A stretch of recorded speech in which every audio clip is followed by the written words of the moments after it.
You're listening to The Creative Imposter. I'm your host, Andrea Klender.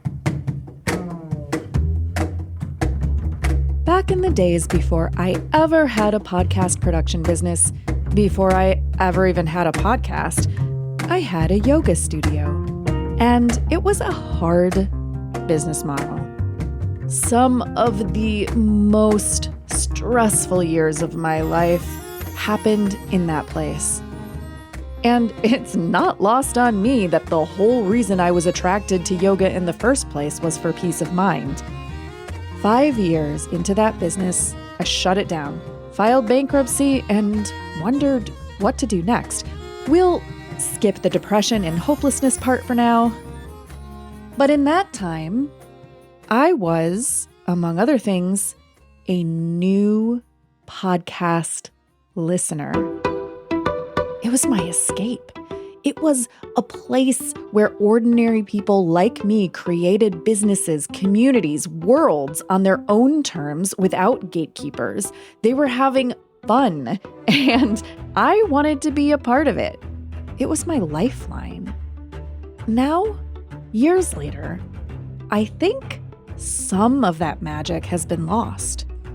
It's easier than ever before to launch a show without studying the craft of digital media storytelling, easier to use cheap technology to deliver mediocre to poor sound quality, easier to insert a barrage of ads and promotions into your, quote, content. We'll talk about that C word in a future episode. And easier than ever to get swept up in the rush of never-ending quantities of output over quality of engagement. But there are some shows, some podcasters, who still have that spark that drew me to podcasting's flame in the depths of that darkened wood called entrepreneurial burnout. Becky Kilimnik and Diana Doty of Homespun Haints are those podcasters. Over the years, Becky and Diana have become masters in the craft of independent digital storytelling and community building. I actually first met Becky years ago at She Podcasts Live as she was looking for production solutions to enhance the quality and simplify the workflow for their horror comedy podcast of true ghost stories. That night, at my Airbnb in Atlanta, I tuned into my very first episode of Homespun Haints. During a rainstorm, no less.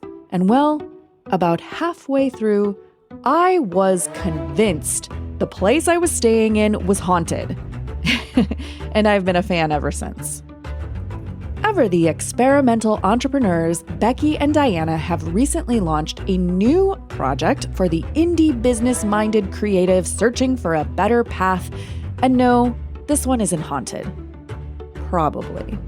And you know, I've linked everything up for you in the show notes, in the episode description, in your app, and at thecreativeimposter.com, so it will be easy to find both shows after you listen to this one. Oh, and bonus points if you want to reach way back into the Homespun Haints archive and hear my own ghostly story. Thankfully, I haven't had any new encounters to warrant a return guest visit to their show, but you never know. All right. Podcasting, paranormal investigations, entrepreneurial success and failure, cats in space, all this and more lie ahead should you choose to continue down this road. Okay, great. All right, this should be, Yeah, we're good. All right, cool. Okay. You're in a little sound booth. The only background noise is the cat. Correct. My only background noise is a train. Yep. So I'm going to jump right in here to, we're all audio professionals, podcasting pros here. How long have you both been podcasting now? This is our 5th year, 6th season. Yeah, we started the podcast together, so we've both been podcasting for the exact same number of minutes and seconds. Yes. So 5 years ago, you did not have a voice booth with sound treatment, Becky. And 5 years ago, I don't know, Diana, did you have this exact microphone setup or did you have something else going on? No, I had a different microphone set up and it started drooping as we were recording. So I had to get it replaced. And Well, we actually started out with headsets that we had true. each gotten for free from various jobs that From we a had previous had in the employer. past. Yeah. Yes. Yeah. Bootstrapping. Tell me a little bit about the origin story of Homespun Haints, your first podcast that you began together. Well, I know about your show, obviously. Tell the listeners who may not yet have heard you all a little bit about the show and the origin story of how it came to be. Sorry, I just heard a werewolf howling up there. Oh, speaking of the paranormal. Yeah, you'd think I was not in a sound booth or something. So I grew up in rural Appalachia, up in the Tennessee hills. Yes, I grew up playing bluegrass fiddle and singing Rocky Top and all of those things. And where I grew up, it was just a really, really poor area. We didn't have fancy things like movie theaters. And I mean, we did. We had one. But in general, what we did for fun was we told stories. And I grew up with that sense of like oral storytelling as this just really, really enriching part of my life. And Homespun Haints kind of came about that desire to bring that love I had of storytelling and sharing stories and all of that goes into it, the emotions, the acting, the movements, and bringing that to the world. But I wanted to do it in the type of storytelling that I love the most, which is ghost stories. I called Diana up and I was like, I have this idea. And we tossed these things back and forth until she was like, maybe an audio format is good. We talked about a blog. I recorded a couple episodes and I sent them to her and she's like, what you really need is a co-host. And so we just started doing this. And like I said, we started with these headsets. I wanted the idea to be that every story we shared originated with the person who actually experienced it. I didn't want it to be like urban legends, he said, she said kind of thing. I wanted to come right at the source, find people who had really experienced something and share it in their own voice, with their own emotions, with their own interpretations of what it was. Because again, where I grew up, yes, we had stories that had been passed down, but it's rural Appalachia. Everybody's seen a ghost. Everybody has a ghost story. When I would go to parties in college, that was the first thing I'd ask. Be like, oh, okay, so what's your ghost story? People would be like, what? Because it was Chicago. And yeah, in the Midwest, we don't talk about that stuff. I mean, I know, Andrea, you're in Chicago. And I'm in Chicago. So we have haunted Chicago tours and things like that. Chicago's changed a lot in 30 years. When Becky met me and she introduced herself and asked me if I had a ghost story, this was 2005? 2006. Like so that was before the first season of Ghost Hunters. Nobody talked about this kind of stuff. It was loony bin talk when we first met each other. So It was kind of bold that she pulled that out to me, but apparently it wasn't bold at all to her. So we have collected now stories, like I said, for 5 years, and we have talked to people literally all over the world, from Australia, Germany, Zanzibar, India, of course, all throughout the US and Canada. We are constantly looking for more guests from other parts of the world, but we're really, really, really happy with the breadth of cultures and locations that have reached out to us. Do you consider, you've been doing this for a number of years. Mm-hmm. I know that you both do other things entrepreneurially in your life, but I know that you also have implemented over time some monetization strategies with your podcast, and you've experimented with some different formats, bonus content, things like that. Mm-hmm. Do you consider Homespun Haints to be a business, a passion project, the horrible word that no creative entrepreneurial type likes to hear, which is hobby? Where do you classify Homespun Haints in your world? Homespun Haints is technically a media company. We are an LLC. However, we would consider the podcast just one of the projects that we run through the media company, because we also have a massive blog with a huge amount of information and pages online. And we do live performances as well, which is kind of becoming our primary format. We hope sometime in the future we'll mainly be live storytellers. Yes, we've been invited to several events to perform and not just tell ghost stories, but also to give out information about ghosts. You'd be surprised the questions people have. People just raise their hand like, what happens when we die? And like, we're supposed to know. You seem like experts. I don't know. At this point, I would classify us as experts. I think we have enough information, enough primary research that we've done that, yes. But as Diana said, we are registered as an LLC in the state of Georgia. We have trademarked the Homespun Haints name. We have tried various monetization strategies. We've done advertising. We've reached out directly to businesses that we think fit our brand, and we have packages that we'll offer. They can advertise with us, and we also include social posts and things of that nature. We do sell products through the blog.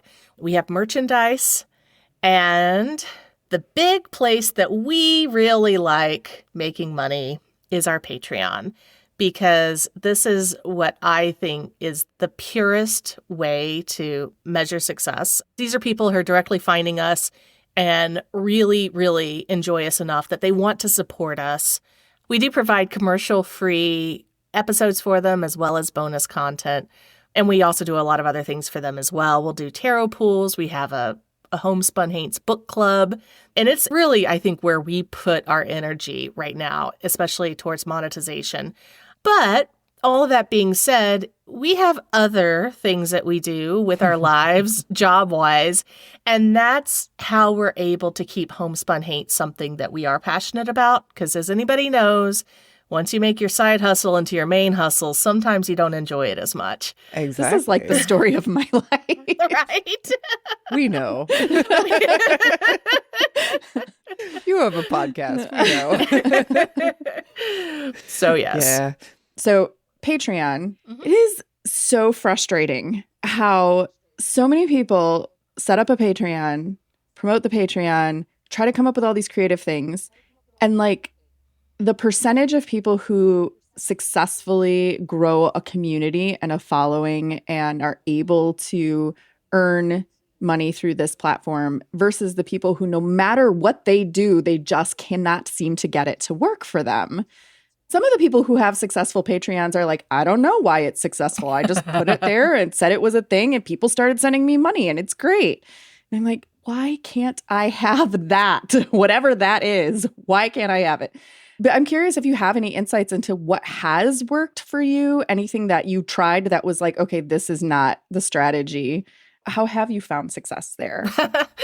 Well, it's hard to say because I think we've tried anything and everything, and we have not been scientific about measuring what works better. Be like, oh, this sounds like fun. Like, I think it was about last June or July, we said, hey, if we have 100 patrons by September, I'll fly to Tulsa and we'll do a paranormal investigation of Diana's basement.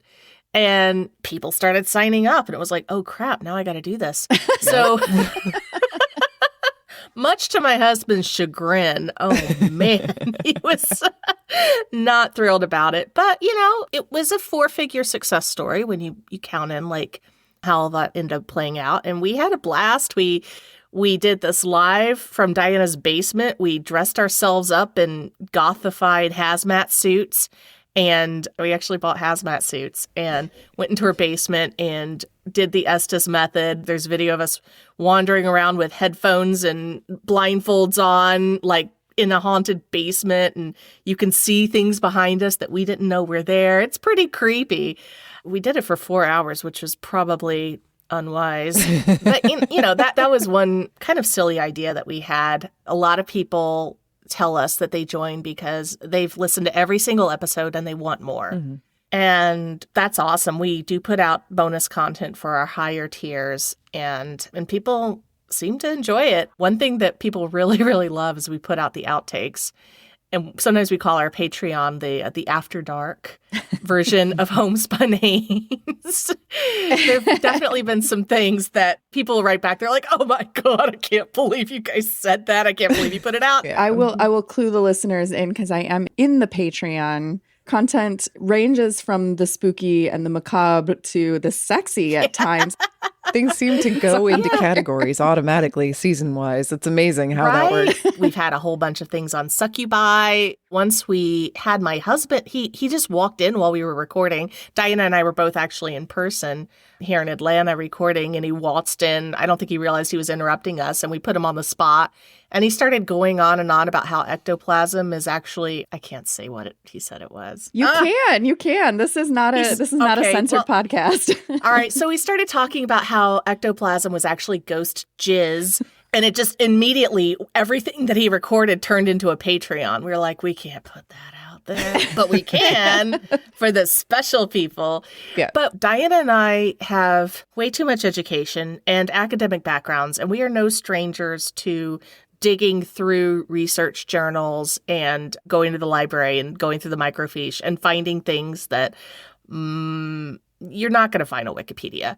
And so we have done some episodes where we've gone deep and found some really interesting information out there. And it's not necessarily something that makes sense for our regular episodes, but for our Patreon, for those people who are, investing in our show.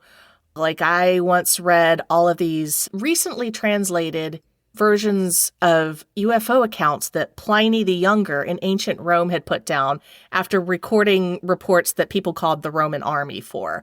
Things like that. It's like, this stuff is out there. There are scholars finding this. It's not making it to the History Channel, but it does make it to our Patreon. Yes.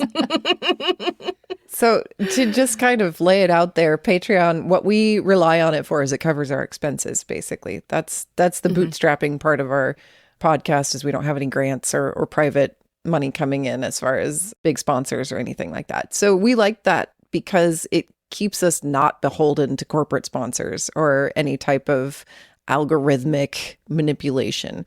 We use our blog content for SEO to get people to our blog. And then that's how they learn about our podcast and our Patreon. We just make sure that we've got a link to Patreon on every single episode. No matter where you find it, there is a link to our Patreon on it. So you can discover that very, very easily. We're hoping that helps people. But honestly, we've been at that point where we haven't made it into a full-time income on Patreon, or if you know how. I mean, yeah. love tips. Like Diana said, we're not rolling in dough. It's enough to cover our expenses. We do take that money and we try to do a little retreat for ourselves once a year. And that's fun. Like earlier this year in May, we did this Haunted Appalachia tour. Yes. And we went to 4 or 5 different states in 3 nights. We started at the Bigfoot Adventure Camp where we saw Bigfoot scat specimens. And then we... Is it large? Yep, it's like large, 2 feet long. It's like a rod. It's not like a pile of manure. It's like he was moving while it came out. Interesting. Yeah, probably. On the go. Yeah, they have a Bigfoot skull there too. So yes. Eat that, naysayers. Back up into the Smoky Mountains. We spent the night in Chimney Rock, which apparently doesn't really exist right now because it's been wiped out by the hurricanes. Yeah. So that was a bizarre adventure. I don't think we'll have that same adventure again. No, we probably won't. We went to my hometown. We got private tours of some historic sites there. We spent the night in the Nickerson Sneed House out in Virginia, which was very, very scary. That was the first time I've been scared to sleep in a haunted location. Yeah, we got there and the first thing that went through my mind was like, oh, shit. What was I thinking? What was it that was giving you that vibe? Well, the place had started out as, during colonial times, it had been a fort during the French and Indian War and then again during the Revolutionary War. And then in the early 19th century, the property that the fort had been on was purchased by this doctor who built a house around it, but kept one of the houses that was on the fort as the interior rooms. He built this house around it, and then the Civil War broke out, so then the basement began to be used as a morgue, and sick patients were in it. So, and then there had been a very bloody battle there during the Revolutionary War. So, just a lot of stuff happened in this place. And I had a dream about the house. Like there was this weird staircase thing, which I'd had a dream about like a year prior. When you had the dream, did you know that that's what it was, or you saw it and you were like, that's the staircase from my dream? Yep. Mm-hmm. That was the latter. Yeah. was weird. And we got there and I thought somebody was on the porch. And I later found out that I'm not the only person that's thought somebody was on the porch. Yeah, Diana and I both were like, did we make a mistake? Yeah, because to me, this feels like the middle of nowhere.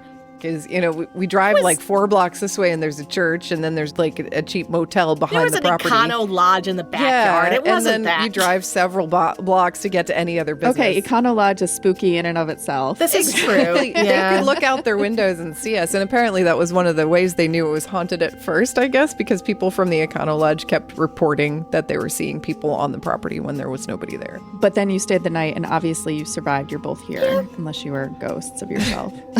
Purportedly, we both survived.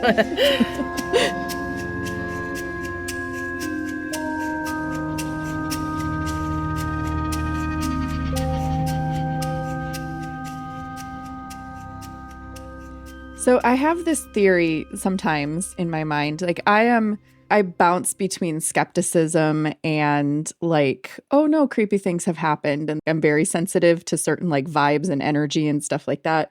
And I'll listen to spooky podcasts in the evening as I'm winding down for the day. And sometimes I'll be like, you know what? I have to turn this off and listen tomorrow because I sometimes feel like when you focus in on the topic or you're listening to a lot of it or you're talking about it a lot, it's almost like you're inviting that energy into the space in the moment. And the more you talk about it, the more you connect with it. It's almost like you're conjuring something to happen in that moment. I'll be like, this is enough for right now. Being as that you talk about this topic a lot with a lot of different people and you have some very spooky episodes. And some of those I've been listening to at night and I'm like, nope. I'm turning this one off right now. We will continue this later. I do listen to it later because I do like it, but it's like sunlight, daytime, not nighttime, not right before bed. Awesome. That's what we aim for. Can't blame you. Yes. We're glad to hear it. Sorry. Yes. Have you had anything occur that was really frightening as a result of recording or while recording the podcast? Like, does this theory jive with your experience? Do you have a story for me? Oh, well, there's 2 sides to that, right? Because you could always say as a skeptic, well, it's just Blue Ford syndrome and I'm seeing ghosts everywhere because I'm thinking about ghosts. And at the same time, we have been told by ghostly professionals, psychic mediums and the lot who actually make a living talking to ghosts, not just talking about ghosts, that when you do start talking about this stuff, it does start to bring it into your life simply because there are apparently ghosts observing who go, oh, you are interested? And that's enough to generate some paranormal phenomenon sometime. Who knows? I don't know which it is, but it does seem like we get a lot of reports of things happening. And personally, I think both of our lives have become a lot spookier. It's true. Since we started doing this. Diana moving into a haunted house didn't help. Yeah. She did do that about the 2nd or 3rd season. Did you know it was haunted when you moved in or you discovered this after the fact? I mean, I always felt something wrong. It was the house that I grew up in. So I always felt something wrong chasing me up the basement stairs. I always had bizarre dreams from a third person's point of view, viewing me in my bed when I was little. So there was a lot going on in that house that was, I would say, bizarre. But I was one of those people who was kind of, into this stuff quite a lot when I was young. And then when I graduated, went to grad school, I was just kind of like started to dismiss everything.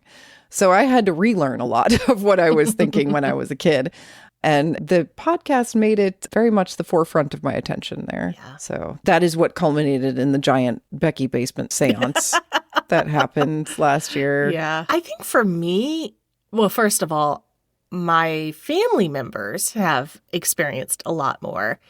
I've always just kind of been spooky and, running a haunted art gallery and living in haunted apartments in Chicago and staying in haunted bed and breakfasts all the time. I've always kind of experienced things, but my family, knowing that this is what I do, it has maybe made me be a little bit more open with them about stuff. And then they, in turn, notice things that maybe they wouldn't have told me before, or maybe they wouldn't have thought of it as ghostly before. There have been several times where my husband has been so spooked he's threatened to like forcibly make me quit the podcast, like he could or something. But he'd be like, I keep seeing these little creatures at the foot of the bed. Like, why is this happening? If you get possessed one more time, I don't want you doing this podcast anymore. You know, it's silly. I mean, whatever. I have an exorcist on call. We're all good. But yes, and my daughter has seen things. My son has seen things. Oh, hi. The cat has seen things. But she's not talking. No, she's not in English anyway. My son actually, he has the most interesting reactions. He's gotten very comfortable with the paranormal. He's also a high tier skeptic. Well, yes, he is. I believe what he says. He tells me that he enjoys being in haunted places because it feels like he's not alone. So he doesn't get lonely, but he doesn't have to play with anybody because he's also very introverted. So, okay, I'll go for it, little guy. Interesting. Hey, are you podcasting or thinking of creating a podcast as part of your business or personal brand? The good news is the tech is more accessible than ever before. The bad news is successful strategy can remain elusive. But fear not, we have a solution.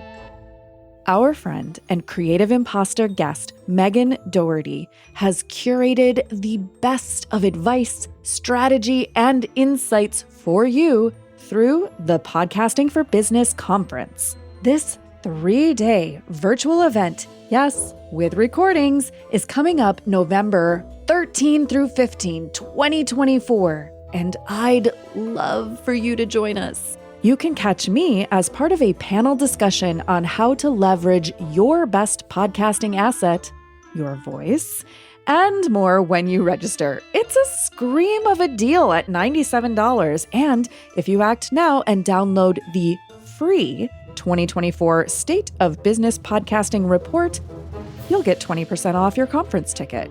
Go to bit.ly/CIPFBCon. That's bit.ly/CIPFBCon for both the report and the conference.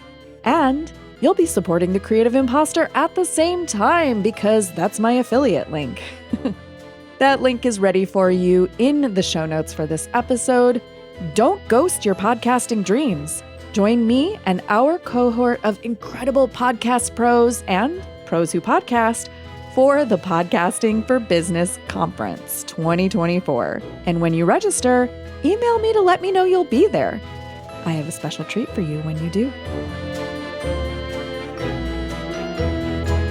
So you all packed a lot into a year and you talked about all the bonus content. And I'm like, they are doing a lot of content, like a lot. Yes. So question number one, how do the two of you as partners in this project balance the workload and the creative ideation and things like that? Because I see in all the Facebook groups and, forums and places where podcasters hang out, people are always like, oh, my co-host isn't pulling their weight. Oh, my co-host left the show and now I don't know what to do. Oh, I'm doing all the, like we see all the the co-host horror stories, if you will. So how do you balance that? What happens when conflict arises, if it ever arises? And then the second part of that is how do you keep the content fresh? I mean, people have ghost stories, but how do you keep it interesting and fun to keep creating? That's a really good question. That was like 5 questions. Sorry. Yeah, it was. I know, but if I answered and said, I don't know, it just happens, you're probably not going to be happy with that. But, well, Diana and I we've known each other for almost 2 decades. We were really, really good friends before we did this.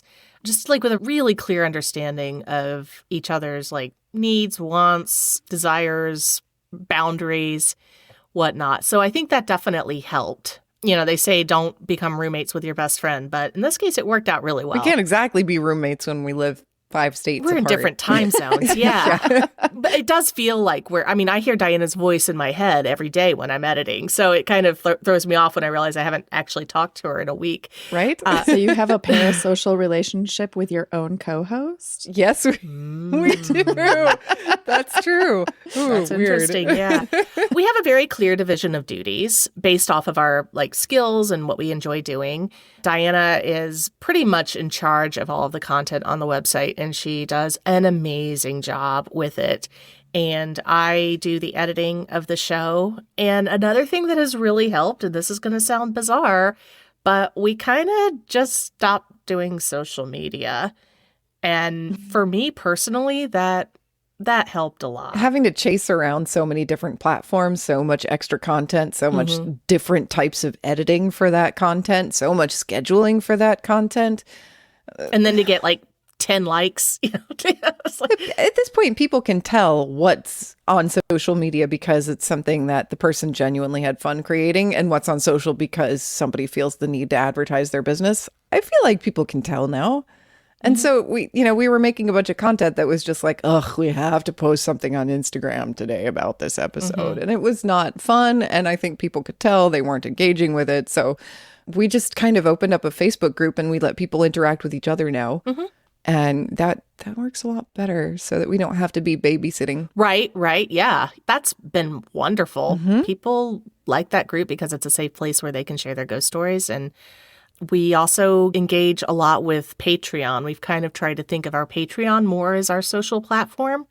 So that's where we put new, interesting things that we want to share with people. And we have a lot of free members, too, that just pop on for that. This is really refreshing and interesting because I struggle with social media. Yeah. Don't we all? I don't feel like any of this grows my audience. Does it? I don't know. Hard to say. So, we switched a while back. We switched from focusing on trying to get people to notice us through social media to focusing on trying to get SEO to get people to our blog. Yeah.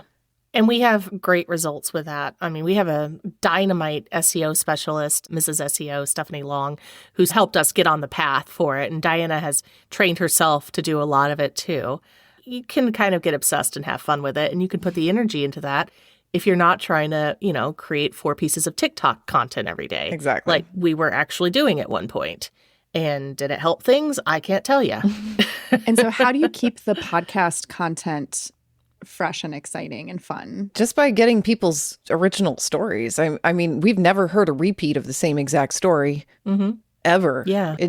Ghost stories are always different. As far as our content, every single episode when we interview somebody, we kind of go in just expecting them to run the categories. Like, what are we talking about today? What are the featured locations and the featured events, and what are we talking about history-wise? We always try to learn something from each episode that we can put into our blog. Like somebody will bring up something that we've never heard of with the paranormal. We'll go research that, do some information in our blog for that. And then if you've noticed, a lot of our Patreon bonus content is further information that we've researched from that category that we've learned about. So whatever we learned that we found was interesting from that guest, we'll share with our patrons so that they can experience that same knowledge, but as an entertainment format. Yeah, like for instance, we had a guest recently who was an astrologer who talked about the correlation between comets and other astronomical events and disease.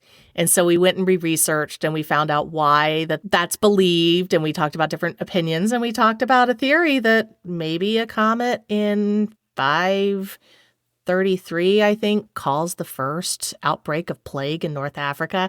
It's just kind of interesting what we're able to kind of dig up. And it's all dark. It's all macabre. It's also funny because, I mean, I think we're funny. We try to throw in funny stuff.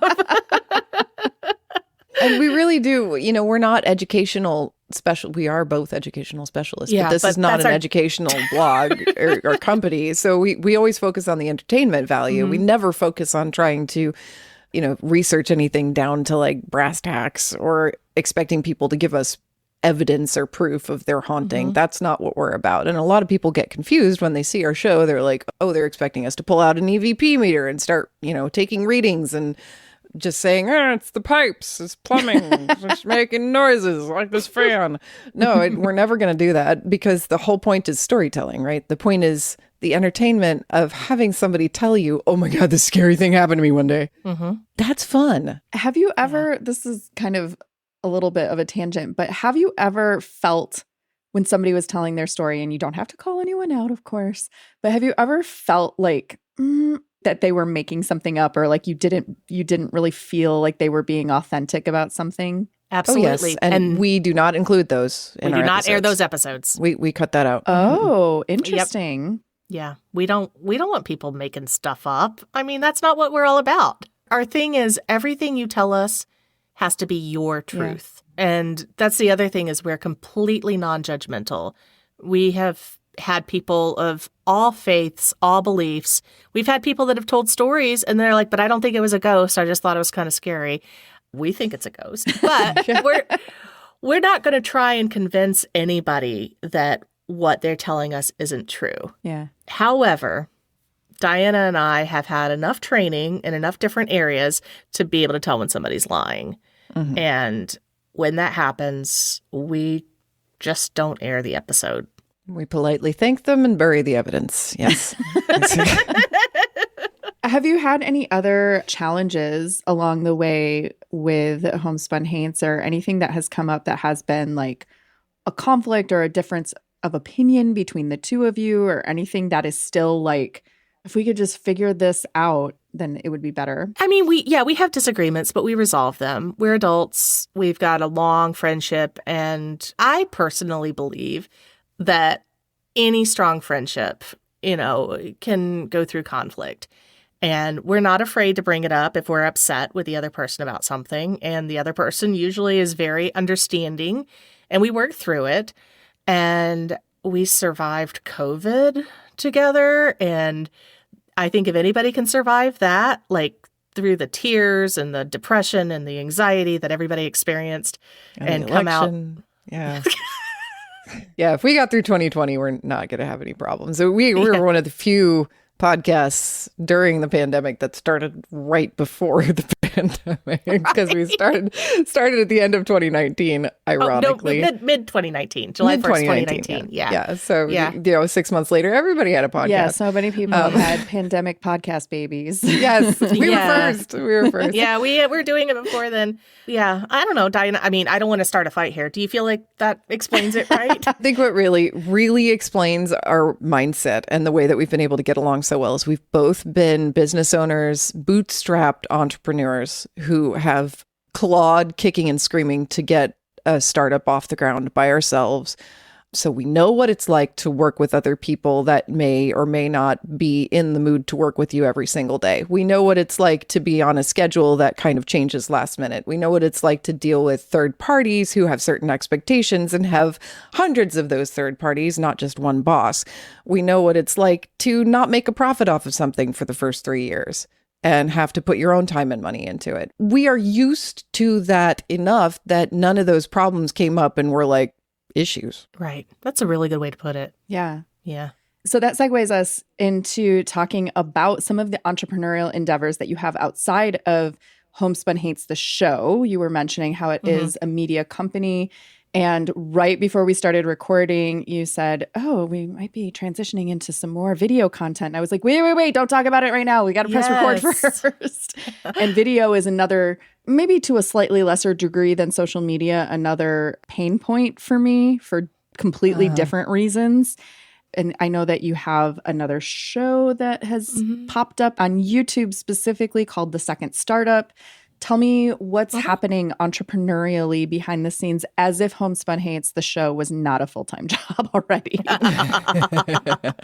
Well, as you mentioned, we did just with this last episode that came out on October 21st, we did move to a fully video format. We'd always posted our episodes on YouTube before with just like a still image behind the audio, but this time we actually have our guest on video as well, and we edited it as a video and then put out the audio of it alone on the podcatchers, but still have the full episode on YouTube. And I mean, really didn't want to do it. even though all the evidence was there, that YouTube is a better place to grow right now. There is monetization options on YouTube that you just don't really have on audio podcasts. So I went and bought Adobe's Classroom in a Book, Premiere Pro 2024, and I spent a week going through it like a textbook, and I learned the damn program.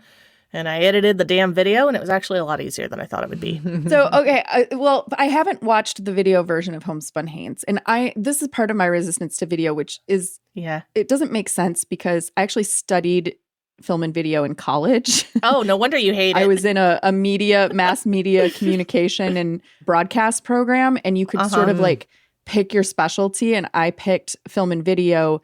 I took none of the radio classes, and now I work in audio. And I think part of it is because when it comes to video, I tend to have some perfectionistic leanings and tendencies anyways. And with audio, I feel like I can be much more meticulous. Right. Yeah. Whereas video, you can't edit every filler word out of the video or it will look insane. Right. And I don't understand the audience who enjoys watching two talking heads on a Zoom call or something talking to each other, or even in a studio together talking to each other. It's not that interesting to me. So then I start thinking about like, oh, graphics, oh, transitions, oh, music, oh, a set, oh, lighting. Oh, and it expands and expands and expands into this monstrosity of a project that I don't have time for. Right. Well, I think that's part of why it seemed easy for me, because I also get that. I mean, I did vlog with my other company before we started the podcast. I obsessed over those things, the lighting, the sound. I have so many mics that I tried out and didn't work. With this, I kind of had to get myself in a mindset of like, let's try not perfecting it. Let's try making it a little more raw. And so far, we've gotten decent feedback on it. I mean, Diana, you enjoyed watching it. I'm one of those people, Andrea, that just like, I can't stand audio format and I never listen to podcasts. Shh, you're not supposed to tell people that. I know. I never listen to podcasts unless Becky makes me listen to podcasts. So no, I am incredibly excited for video format. For me, just having that talking head, that's all that matters. And being able to watch their lips move and watch their facial expressions, to me, that's a lot more important. I don't know why, because I'm a writer. So obviously you would think anything that could be communicated in words could be communicated in words if it's valuable to me. But that's not true. I love watching people's facial expressions. And also that's the reason you don't have to be as much of a perfectionist with video is because you've got something to fill that space. When somebody's using a filler word, they're also making a face. And you can tell what that filler word means to them by looking at their facial expression. Whereas on an audio, you have to cut it out because you can't tell what they're umming about, you know? Well, now, good point. I will say, maybe if you talk to us in a year after I've been doing this for a year and I do start obsessing over lighting, and the cat's tail showing up in the background, I might be a lot more stressed out about it. But for right now, it seems to be fine. Our other podcast is video format.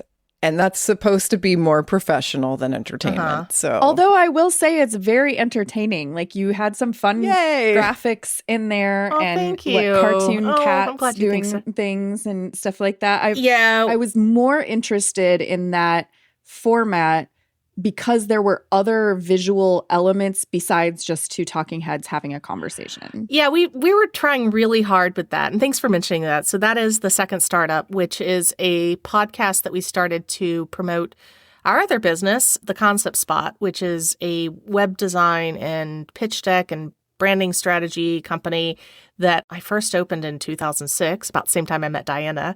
And Diana has since come on board and has been really just instrumental in helping this company grow with all of her wordsmithing and her branding strategy and just the fact that she's a genius and has been able to help out with every single project that we have. But yeah, so that's been a little bit more difficult. That hasn't come out as regularly as we would hope. But as we get in our groove, it will. We're just trying not to get too stressed out about it and have fun with it. Experimenting with different video. Also, we somehow came up with this idea of cats in space as our theme for all of our visuals.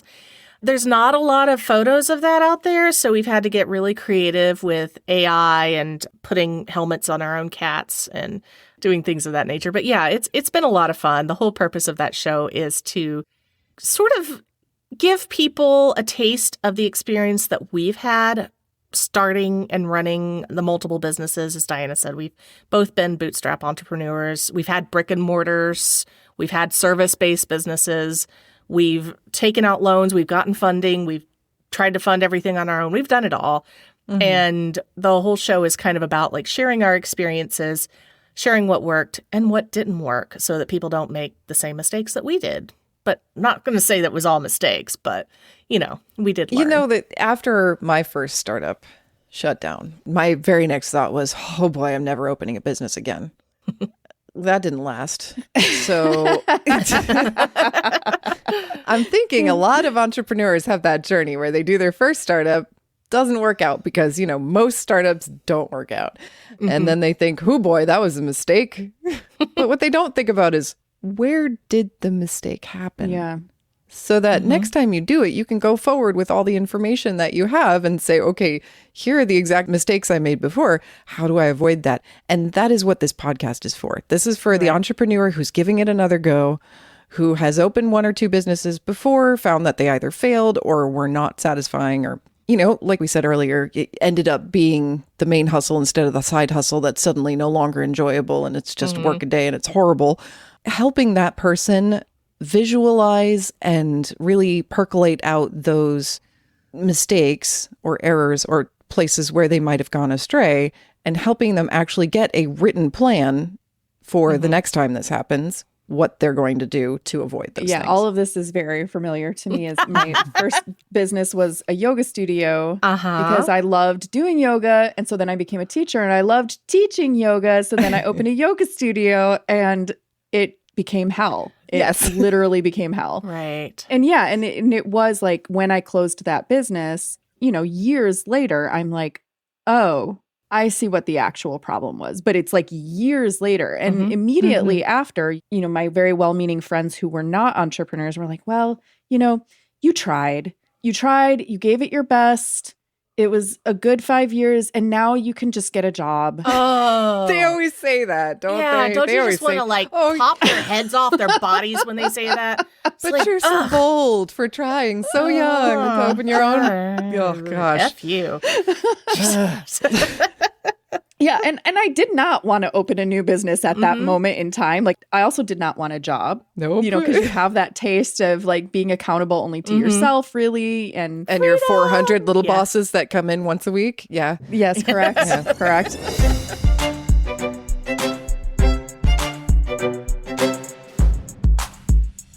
I'm curious, because you do Homespun Haints and you are you on Homespun Haints. Wherever we go.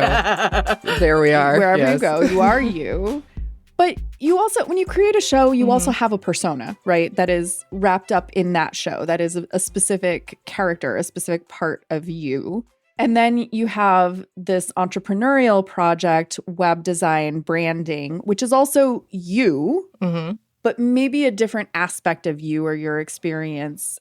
How much overlap is there in identity? Do you think about keeping Homespun Haints separate from the concept spot? How do you sort of navigate, or what are you thinking about identities and the way that you're presenting your personal brand through these various entrepreneurial endeavors? That's a really good question. I think with the second startup, we are still figuring it out a little bit. I do know when I vlogged in the past, I had created this really just snarky, academic, knows-it-all character, and I think that will probably come through like, oh yeah, you might have been taught this bullshit, but let me tell you the real thing. And that is actually who I am. So that's probably going to come through. It's just different in that, it's the professional face of professional side of our face. I don't know. We're not attempting to make the startup podcast goofy or spooky. But at the same time, we are in entertainment. And so we want to have something entertaining for our people to watch. We are, like Becky said, we think we're funny. So we like to make that part of our production. I was going to say Cats in Space is not super serious. It's not goofy. I understand.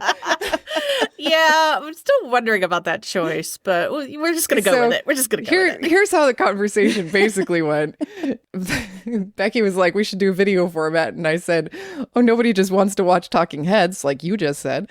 How about we include cat videos since we both have adorable tiny pets? It trends well in algorithms. I can't imagine, being the most popular thing on the internet for at least a time, right? Cat videos. How could that not be a winner?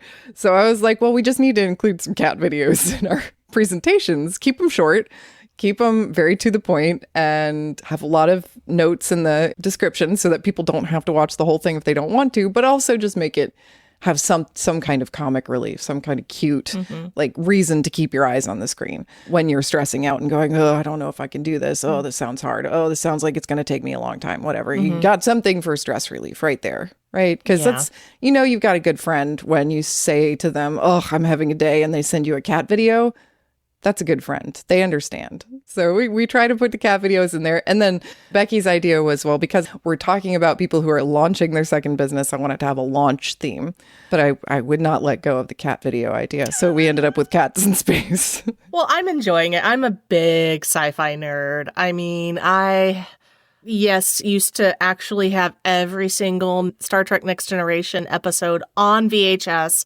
At one point, I have technical manuals of all the ships. I'm just a big nerd. And I thought, you know what? If I'm into this stuff and I'm this nerdy, I bet a bunch of tech bros and tech ladies that we're marketing to are gonna love it too. So it's the sci-fi aspect as well. As two individuals who have separately and together created a lot of ventures and tried a lot of things and experimented and made stuff and succeeded and failed. Where does your mind go when we say this word imposter or creative imposter? I have been dealing with this a lot lately, actually. I also just started teaching violin again in my house, which I started having all this imposter stuff about that. Like, what do I think I'm doing? I've been playing the instrument for 40 years. I know what I'm doing. But I think the thing that has really helped me get over feeling like an imposter, and it still happens a lot. There have been so many times, how people say, oh, don't do everything yourself, hire people to do things. There have been so many times when I've said, okay, I'm really not that good at this piece of software or this type of editing or this type of, I'm going to hire somebody to do it. And I hire a professional to do it. And I'm like, oh, good job, Becky. You delegated. And then it comes back and it's a piece of shit. I knew that's where this is going. Why do I think that I'm not any good at this when I'm better at it than the person that does it for a living? And that has been such an eye-opener for me to be like, no, you know what? I need to just recognize that I am good at these things. And I think everybody is good at something if they hold themselves to a high standard. I think if you're having these feelings of being an imposter, it's kind of like insanity, then you're probably really good at it because you're already kind of holding yourself to this standard that maybe other people aren't. But anyway, I've talked enough. I'll let Diana answer. Oh, well, I can't answer that question any better, but I have two things that happened to me that may have formed my ability to get over that a little bit better than Becky's currently experiencing. So my first business I opened almost immediately after grad school. I had just gotten, the doctor before my name, and I opened my first business. And so I was too young to be smart enough to know that I wasn't perfect. So I was very young when I opened my first business fresh out of school. So I thought, hey, I am an expert. Look at the doctor in front of my name. And so I was just able to get into that role very easily. The next business that I got into was actually a fundraiser for an overseas volunteer clinic that one of my friends ran and convinced me to join her MLM to fund this clinic. And that is like the opposite of my identity. I'm not a social person whatsoever. I'm not a girl boss. Some days I'm not even a girl. So I mean, this is not my personality. The moms with the champagne and meetings and Tupperware parties and stuff. That's just not me. But I had to play it in order to help my friend with her fundraisers. I got into that role that I don't identify with at all, that I didn't feel confident enough, and just learned to fake it.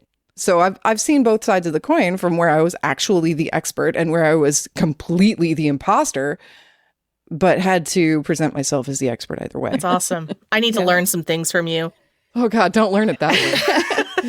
It kind of goes into this idea, our adaptability to be able to play a role, so to speak, is partly a survival mechanism, right? It's something that we do in order to, being is that we are social creatures, whether we feel like we are or not. We are a social species, and we do need the community and the other individuals of the species to accept us in order to survive. A lot of the things with the new startup podcast being so cheesy in a specific way, that is to drive home our unique personalities. Anybody who would be turned off by that, we want to turn them off immediately. We don't want them following us. We don't want them subscribing to us. We don't want them to comment, "What the hell is this?" on our every video. We want them to go away. Yeah. So that's why we have to put that injection of our weirdness into what we're doing, even though it's supposed to be a fully professional production, because there's obviously thousands of people who are guiding entrepreneurs who are trying to start a new business. Why would they choose us? Because cats in space. We have that weirdness and they resonate with us. We know that's going to keep our audience perhaps smaller, but also we're not competing with like Marie Forleo. We are a different species altogether. Right. Yeah. Also, I've been to business school. It was only 10% women in my program. I've had enough of the stuffy corporate. Like, I don't need that. I don't need that. I need to be myself. Well, we have been talking long, and this has been wonderful, and we've covered so many different things. At this moment, is there anything that is coming to your mind that we did not talk about, or anything that is just rising to the surface that feels like something you want to say or share with our creative, entrepreneurial audience? You know, one thing that everybody says, but nobody actually does, is trust your gut. There are so many thousands of people out there that will give you advice, and sometimes they're coming from a place of love, and sometimes they're coming from a place of jealousy, and they may not necessarily be giving you authentic advice. I learned that the hard way. There were so many times where I took the advice of other business people when everything in my body said this isn't the thing to do, but I kept saying, you know, shut up, Becky. They know better than you. Maybe that's that imposter thing again. And I really wish that I had just listened to that voice inside of me, because that little voice inside of you knows better what you need and what you want than any of these people with MBAs or PhDs or whatever degrees say that you need. So that's my big thing. Just listen to that. Sorry, I hope that wasn't too trite. No, that was great. That was clever. I was just waiting to see if Diana had anything to add besides thumbs up and a head nod. Since this will be audio only, great. Yeah, right. We're going to miss the thumbs up and the head nod. Can you please make a verbal response to what Becky just said?